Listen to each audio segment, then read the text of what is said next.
Hello सांगने welcome and welcome back to my YouTube channel आम आपंकर ओम साहब वेलकम कर आज सुपर डुपर फ्रेश वीडियो को तो सांग मैंने बोक देखो चषमा फसमा लगे पूरा रेडी हो बस एक्चुअली आज जेहतु मो घर सफा करी नुआ घर तो बो आई सफासफी कर हेल्प करने तो आप देखुए केमती कौन गदा से मोर गोटे चषमाटे से पाइला ताको पिंधिकी गोटे यात्रा चलई मुझे हौ हौ जहाँ कर तो यहाँ हूँ मो नुआ घर छोट घरटा 1 BHK घर आप जानते भुवनेश्वर में घर मिलवा केते कष्ट तो ता भीतर मोर गोटे फ्लिपकार्ट गोटे बढ़िया पार्सल आई बो सब बेले कहे कि तो घरे ग्राइंडर ना मुझे रही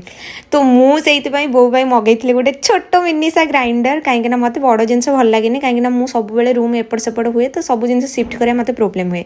तो मुझे देखु देखु फ्लिपकार्ट मत गोटे बहुत सुंदर ग्राइंडरटे मिलला जो मिनी ग्राइंडर एंड विश्वास करूँ यहाँ एत बढ़िया बुलूची आने कहले तुम जहाँ भी दियो से एत बढ़िया से ग्राइंडिंग कर एक्सपेक्ट करना कि एत सुंदर प्रोडक्ट एत कम प्राइस रे मते मिल जाव तो सांग मैंने हेमदस्तर कुटी कुटी आज की 3 वर्ष है हाथ पूरा बिंडी हो गलानी तो ये प्रोडक्ट मुझे जानी मत कौन आगुरी जना पड़ ना बट एबे फ्लिपकार्ट देखिए मुझे मगे देती जदि आपको ये प्रोडक्ट दरकार मुझे टैग करदेवी आपने बाय करेंगे एंड प्रोडक्ट जब मुझे कहि पूरा A1 क्वालिटी।